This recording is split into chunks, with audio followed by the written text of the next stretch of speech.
It was all about grace and entitlement. So that was the idea. You can be one of two things in life. You could be grateful, and people who are grateful are always happy and they're always successful because we want to surround ourselves with people who are grateful. Or you can be entitled. Like that, those are the only two things. You can come from a place of entitlement or a place of grace.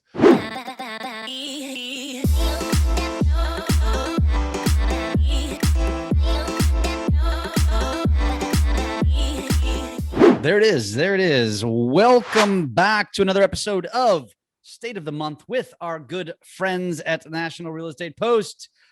Brian is back. Welcome back, my friend, from your travels. It's good to have you. It is. And today, I think we've got, this is rare. We usually have 4 or 5 topics. Today, I think we're going to just dial in on one. Yep. And we're going to talk about opportunity and the massive opportunity that currently exists and more that's potentially coming. Brian, explain what the hell you're talking about. Okay. Well, for starters, just real quickly, if I sound monotone right now, it's because my head feels like it's full of jelly. It seems everybody in my office has gotten sick, and it's kind of got my head too. So just if you can get through my head full of jelly, I think I've got something that is going to be helpful for every real estate agent out there. So here's one of my things. I was talking with a lender, ironically enough, out in St. Louis about things that we could possibly do to improve our business. Because we have to read the tea leaves of our industry and understand what's going to happen tomorrow. And for the real estate agents and lenders who can see what's going to happen tomorrow rather than today, and they can, transition and do the things that they need to do, those are the people who are going to be successful. Now, for real estate agents, I know that we have a lack of inventory.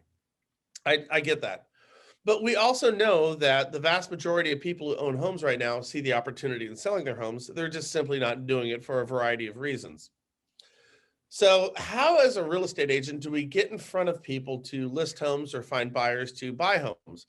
We went from 3 months of inventory, and we're now up to 5.5 months of inventory. So we are starting to see, don't look at it as a bad market. It's actually a good market. It's great because if we have more inventory, that's more opportunities for us to sell. The market's not slowing down. It's just creating more opportunities for us. So how do we take advantage of the changes that are in front of us right now? And I look at everything and everybody as a database and an opportunity. Think about this for a second. When you put a sign in the front of a house, every car that drives by that house on a daily basis is a database. So that sign has created a database of people, and some will look, some will act, and some will not act. But everybody who's driving by that house that you listed is a database.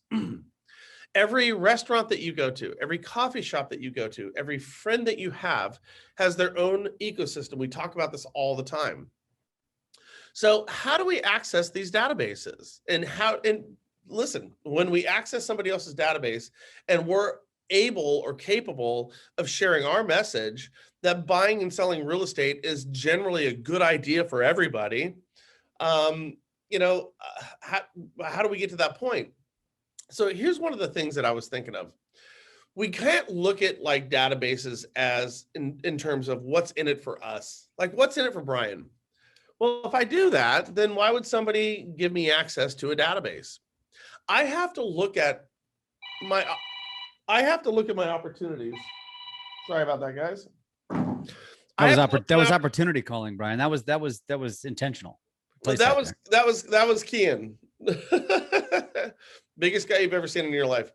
But we have to look at like our opportunities in front of us for what's in it for them. So, I've said this a million times. I go to a place called Pure Green every morning. It's literally 200 yards that way. And I go there and I get a coffee every day. And I've gotten to know this family. Well, that small business is an opportunity, isn't it? It's a database. Everybody who goes in there and gets a cup of coffee on a daily basis wants to live inside a house, just like me and you. So how many people go in there and get a coffee, get a pastry, get their stuff on a daily basis who are thinking about buying or selling real estate? Well, I would love to have an opportunity to get access to that small business. For me, from a lender's perspective, that is there's more opportunity in that small business than there is with any real estate agent. I mean, if I have a really good real estate agent, I might get like 7 or 8 or 9 deals per year. Like that would be a good real estate agent to have. But if I go into Pure Grain and they have 700 people walking through there on a daily basis, I could get 20 to 30 deals out of that small business. And real estate agents need to be looking at this the same way. So here's what I suggest. I go into Pure Grain. First of all, I shot a video with them. I literally did it. I said, hey, I really kind of like your story and I want to share it with my database. So the first thing I did is I gave them access to the people that I know. And that helps me too, because that means I'm touching all the people in my database. And that's always a good idea. Mm-hmm. And I'm sharing with my database things that are kind of important to me because I like that place. I like their coffee. I like their pastries. I like their stuff. And so sharing that is helping me, but it's also giving them access to my database, which allows me then to ask for access to their database. And here's what I told them. I said, how about this? Why don't you let me, I don't want to put my card, on a cork board next to the restroom, as most people do. I want to have a big sign, a laminated sign saying, hey, you need to buy and sell real estate locally. You should do that with Brian Stevens. Call or text him at this number. I wanted to get that sign up there. I said, so everybody, because when you order a latte or a mocha, what do? You just kind of sit around, don't you? You wait for your mocha to be made. That's the opportunity where somebody might look at that and say, you know what? I am kind of thinking about this, and they'll hit me up with a text. Now, here's what I told them too. I have to do something that's in it for them. We can't look at opportunity for us. We have to look at opportunity for those around us to get access to these databases. I said, here's what I'm going to do. For every deal that I close, that I get from you, I'm going to come in here with $500 cash, folded money. And I'm going to get $10, $50 cards from you. Gift cards, yep. And what I'm going to do is I'm going to go to the person at my closing table and I'm going to say, I want to know 10 of your friends who live locally because this happened because of Pure Grain. And I want to give each one of them from you, not from me, from you. I want to give 10 of your friends a gift card for $50 to go in there and check out Pure Grain and find the reasons why I like it. Now, here's what's going on there. First of all, Pure Grain loves me because now I just gave them $500 and don't ever ask for a discount. Don't do it. Pay the money, put the cash down there, and just buy the gift cards. Then they're going to love it because not only did I just put $500 in their pocket, but I'm also bringing 10 new clients down to them, which is going to enhance my opportunities to get more deals from them. But at the same time, I just found 10 new people from my client on the deal that I just closed who are also thinking about buying and selling homes. And I just ingratiated myself to these people. So everybody wins. Everybody wins on a massive scale. The whole idea is like, how many dollars would you buy? If you could buy $1 for a quarter, how many dollars would you buy? And the answer is, of course, I'd buy as many dollars as humanly possible. Now, it just depends on your market. Maybe, in St. Louis, maybe it's not $500, maybe it's $300 or $200. Find out what that number is and just find that number. But then what we want to do is we go to every small business in our personal ecosystem and we replicate this because every small business is having a hard time keeping their doors open. That's just the nature of the world right now. And if we walk in and we approach a small business with, I'm going to help you and I'm going to explain to you why it helps you and it helps me, everybody will say yes to this. Now, imagine if you had 10 small businesses that you took this approach with. How about this? Why do you go to 20 small businesses and let's assume that 20 to 30% are not going to do it. So that means you have 15 to 17 businesses that will do this. What would that look like for your business going forward? You're having access to all these different databases, and it's remarkable. So right in front of me right now, I have Merchant in Maine, which is a restaurant. I can do this one right now. I have Pure Grain. I could do that. I have Posh, which is a like a dog grooming place. I could do this right now. There's a gym right over there. I could do this with them. And there's one of those like somebody who sells like coins and shit like that. I could do that with them right now. Like immediately, if I just walk out of my office, I could find 10 places in 10 minutes. Mm-hmm. So this is a great approach for real estate agents to have, because what we're doing is we're extending our influence and our opportunities for those who choose to buy and sell real estate. And that's the whole order of the game. And what we're doing is we're just trying to ingratiate ourselves. We're looking for not entitlement, but we're looking for opportunity. And our opportunity is being gracious in terms of how we're going to approach it by looking what's in it for them. Mm-hmm. What do you think? I mean, well, actually, we're doing this. So it's funny you mentioned, and it's funny you mentioned St. Louis, because I've been meaning to do this for a year and a half and just started it a couple months ago. It's called the Starving St. Louisan. It's a Facebook group, and it's designed to just highlight restaurants. And it's the same concept. I'm actually not even doing it for my own business. I'm doing it because I've been preaching it for 2 or 3 years, and very few people are actually doing it. So I'm like, you know what? Fine. If you're not going to do it, I'm going to do it, and I'm going to show you the power. We launched the page. We've only done 2 highlights, posted 2 highlights, started in July. There's already over 400 people in the group. And you know what happens is I go to these restaurants, or they get referred to me, and I tell them, hey, this no cost to you. I just want to come in. I want to highlight you. I want to interview. I have a full-time videographer. We're going to make this really sexy. You get a free commercial. You can use it however you want. I'll probably do multiple promotions. And then you're welcome, after I highlight you, to then post in this group and use it as a marketing tool for yourself. And guess what everybody's response is? Yes. Oh my God, this is amazing. Like, this is so cool. And then guess what they do? Now they're sharing Jeff Pfitzer's stuff across their channels, and I'm getting all this exposure. And I'm literally just doing it as a hobby at this point. I'm doing it for fun to prove a point. But imagine, to those of you that are actually going to watch, and you've heard this isn't old news, right? But I think Brian and I touching on this today is important, because what's happening? When is the cycle going to shift? When is the shift going to happen? Well, what's interesting is what you're talking about is crowdsourcing. And so oftentimes when you put like sites like that together, and I've done this with a number of people, is building sites to encourage small local businesses I talk about this all the time. Let's go micro when everybody's going macro. That's how a real estate agent is going to succeed, is understanding that their business is going to come from the personal touch. And so when you build a local page, the hope is what you have to do initially is you have to be the one who's creating the content.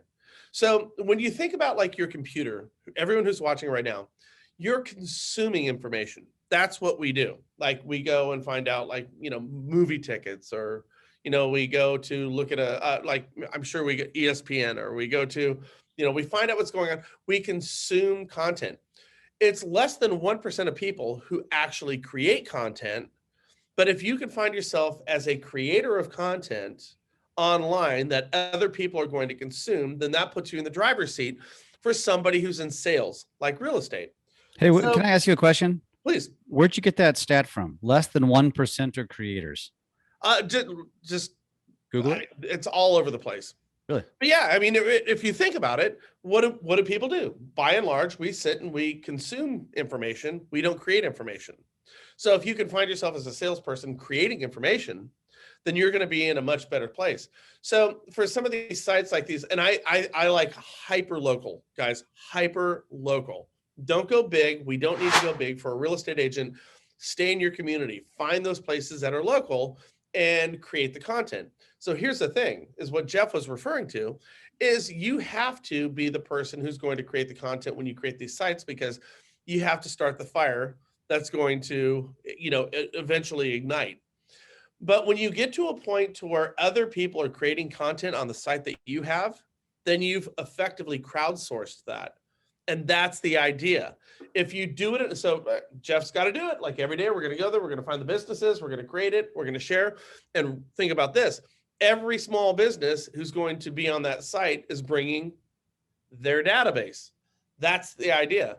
So once you start to get small businesses, and I've seen this a million times over, creating the content, then Jeff can actually kind of walk back. Here's the cool part. because he's the admin on that site, guess what happens? He's the one I can control the narrative. And by the way, which is exactly what you guys do at LabCoat. Correct. And that's a killer thing. And everybody can do. You don't have to be LabCoat, guys. You don't have to be this massive, wonderful site. By the way, I do love your site is remarkable. It's better than mine. Oh God, that hurts me to say that, but I love how your site looks. I mean, it's a wonderful blog. But when you think about this, you don't have to be LabCoat. Okay, you don't have to be the National Real Estate Post, but anybody can go ahead and create one of these sites and try to do it on a small level. Do it with the people that you know, and just find out how these things blossom. It's really cool. Agreed. And there's a lot of different ways to do this as well. But I will state this. I think something you said that was very powerful. And the biggest mistake, it's funny, I was actually having a conversation with some random person on Instagram yesterday who had DM'd me, and they were trying to make a connection, but really what they were doing was, I could clearly tell they were going to try to sell something. And so sometimes when I have time, I just take it upon myself to give that person advice. They didn't ask for it, but I gave it to them and said, listen, I told you when you sent me a message, which is rare to even reply in the first place, that I don't need your services. And then you kept persisting. And I told them, I said, this is not how you should go about it on social media. And this is also not how you should go about it in real life. Yep. And if you go about it with always trying to make the sale, like we'll use that as an example. You go to Instagram, you're like, okay, I know what I'm supposed to be doing here. I'm supposed to be connecting with people. And then you connect with somebody through their posts, and then you send them a DM. And what's the first thing you ask them? Hey, are you in the market to sell or buy a home? Or do you know anybody that is? Like, hey, hello, used car salesman. Boom, right? Like, just like that. They're not on Instagram to connect with a realtor because they have something to say. That's not the game. You connect with them on a personal level. Yes. Then it evolves and materializes into something over time. And people just can't get out of their own way on that. I want to step back. When we were when me and Jeff were talking about like how we were going to approach this conversation today, it was all about grace and entitlement. So that was the idea. You can be one of two things in life. You could be grateful, and people who are grateful are always happy and they're always successful because we want to surround ourselves with people who are grateful. Or you can be entitled. Like that, those are the only two things. You can come from a place of entitlement or a place of grace. And what Jeff is speaking about right now is coming from a place of grace and being grateful. Like we don't go for the hard sell all the time. We don't need to do that. If we approach, like I'm talking about a small business approach to your personal business, if you always look at it from their point of view, what's in it for them, and you're grateful for the opportunity, things work out so much better. And, and the reason I say this is because we see so many people in real estate and lending, it's all just about the sale. If we don't get the numbers right away, then we move on to something else. That's a place of entitlement, and it doesn't serve you well. And if you look at a real estate agent, the average real estate agent right now is closing less than one side of a transaction on a monthly basis. I mean, less. So your average, do you realize that there are 400,000 real estate agents who didn't close one transaction this last year? 400,000. That's, I mean, out of 2 million. The numbers are nuts. And if you look at any city in the country with how many properties are listed versus how many people have real estate licenses, the numbers are remarkable. It's like for every one listing, there's like 150 real estate agents. Doesn't mean that there's not opportunities out there. It just means that we're approaching our business in a very unhealthy way. Now, I speak with real estate agents all the time, and I always hear this, oh my God, I'm so busy. And I'm like, you don't have a listing. You've got 3 buyers and you're running them around and trying to get them into these houses that, have 55 offers on them. So I believe that the real estate agents I believe that the vast majority of people are busy, but spinning our wheels and being on that gerbil wheel, it's not necessarily the best way to approach our business. Mm-hmm. We will sleepwalk through our marketing and our opportunities and our efforts. That's what we do. We don't think like, what is the outcome of whatever it is I'm trying to accomplish? And we'll go to our team leaders, and we'll go to our, folks inside our office who tell us that you need to listen to this and you need to follow what this person is doing. And and we just kind of sleepwalk through it. So what we just created here today, Jeff, is a very clear line in terms of what we can do, and we have an idea of what the outcome of that should be. Okay, so this is very clear. The hardest part for a real estate agent or for a lender right now is to actually get the gumption to go out there and start talking to these small businesses. But as you alluded to a few moments ago, when you provide opportunity to help somebody and you're coming from a place of grace, dude, I'm telling you right now, I know this sounds maybe over the top, but nobody ever says no. They just don't. Yeah. I mean, and if they do, they're just clueless. But you can go out to 100 businesses and 95 are going to say yes. I mean, if they don't say yes, they're actually just telling you that they have no place in business in the first place because they have no understanding of marketing, right? But I think, Brian, again, going back to the whole point is you have to understand. And I think people that are here today, the ones in Zoom and the ones that actually pay attention on Facebook, which, by the way, folks, is less than 1% of the entire LabCoat community, which tells you something. Because there's very few that actually will take the time because they're too busy to do anything for their business, right? But if you understand the concept of what's in it for them, this isn't about you. What is in it for them? Listen, if there's any mortgage people listening, change your entire mindset when it comes to working with realtors. What's in it for them? Not let's go to coffee and let me tell you how great I am. And the same thing applies to you realtors. Don't immediately reach out with, do you know anybody that needs to buy or? That's just slimy. It's old school. Nobody, come on. I mean, maybe throw it in every once in a while, but I don't know, Brian. It's not my style. I hate that style. And I love that we talked about this today because it's a powerful strategy. It really is. And I'll tell you, this is the direction real estate is going. When you start to look at, and we've gone over this a million times, but like when we start looking at some of these fintech companies and we look at Zillow, like a Zestimate right now is just an offer to buy a house and they're coming to a community near you. They have a macro approach to things that is going to be very effective. They're highly financed and they're everywhere, and people have this built-in idea that these technology-based companies are going to make everything faster, cheaper, and more simple, which is not true. It's not cheaper. It could be faster, but when we go faster, we overlook things. So how do we compete with these technology-based companies that are massive and they're coming for you and they're taking market share over? Well, when I've said it before, when they go big, you go small. Because what they can't do is they can't talk to that local coffee shop. They don't know, the coach of your kid's softball team, that type of thing. We need to start going micro, and we need to set our expectations, in the right spot. For a real estate agent, if you're a real estate agent and you can find a way to close 3 deals per month, just 3, do that.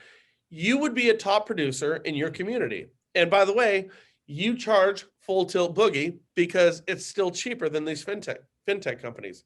You charge your full 6%. But if you did 3 deals a month, you would be at the top of the food chain.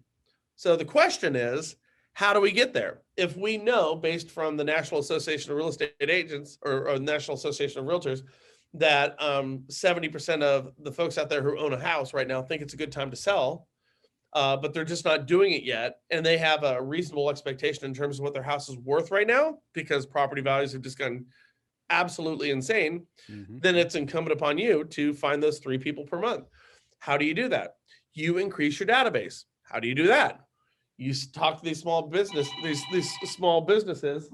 And by the way, just real quickly. It's opportunity calling again. Yeah, no, it's everybody in my office. I was telling Jeff has COVID. So that's everybody in my office, like trying to call me right now to let me know where they're at. But anyways, back to my point. I digressed for a moment. Is we increase our opportunities, and we do that by basically Trojan horsing other people's databases. How do we do that? We approach these small businesses by being grateful. We ingratiate ourselves and we see what's in it for them, not what's in it for us. That's how people say yes. How do we do that? Well, what we're going to do is cash is king. Whenever anybody gives us a referral, we're going to go back to that small business and we're going to increase our database. So there's a process and a logic to this whole thing that makes sense for everybody. and nobody will say no. But guys, we have to approach it the right way. If you do this, you could be that real estate agent who's closing 3 transactions per month.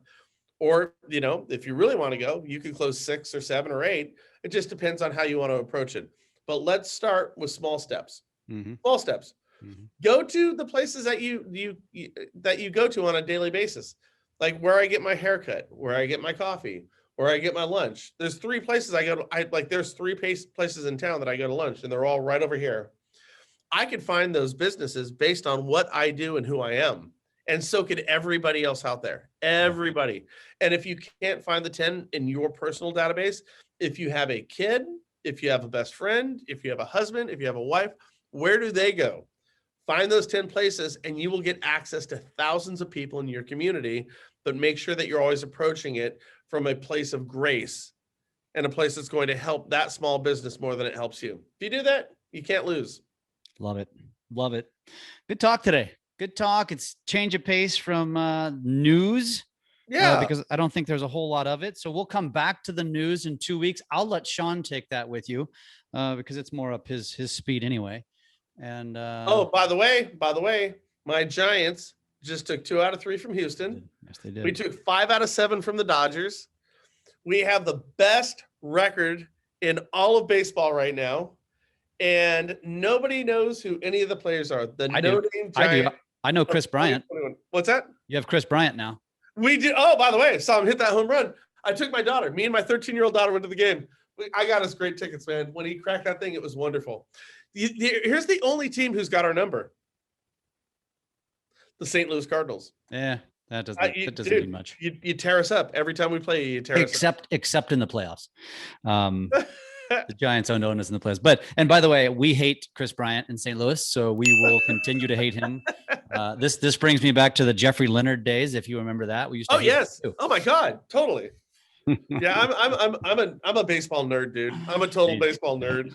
we get along well in that regard. Well, here's what happens. I'll tell you this right now. So I'm going to be going out to St. Louis to see you guys in at the end of September. Yep.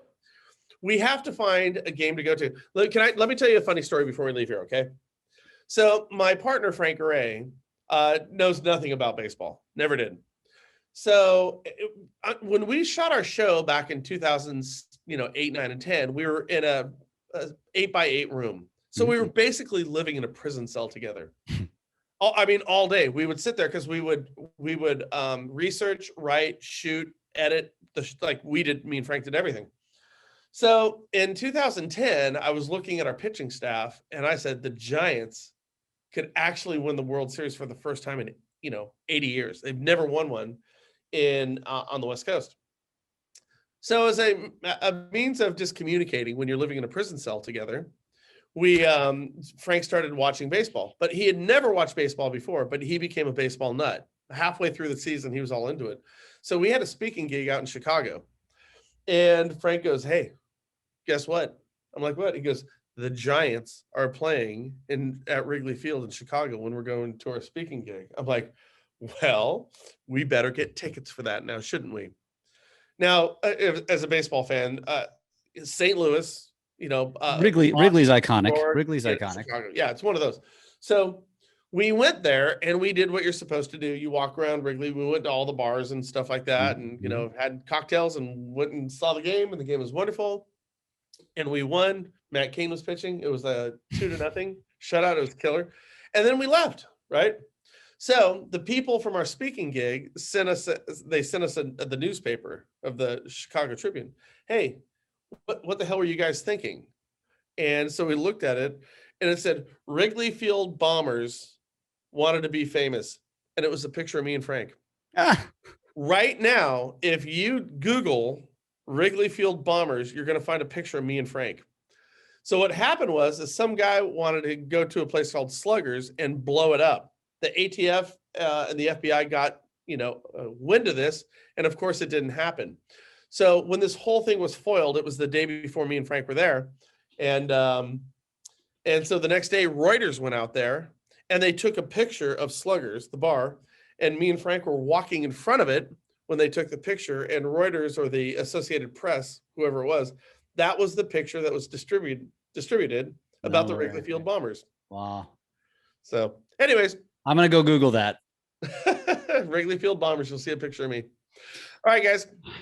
All right, brother. We'll be in touch. And just so you know, the Cardinals are in town when you're in town. So we'll go to a game. Dude, we got to go. Yep. Giants aren't in town. The Cardinals are in town, though. So they're the Brewers and Cubs. So we'll listen, I can root against them. All right, brother. See you, man. Thanks, guys, for being on. All right, later. Bye-bye.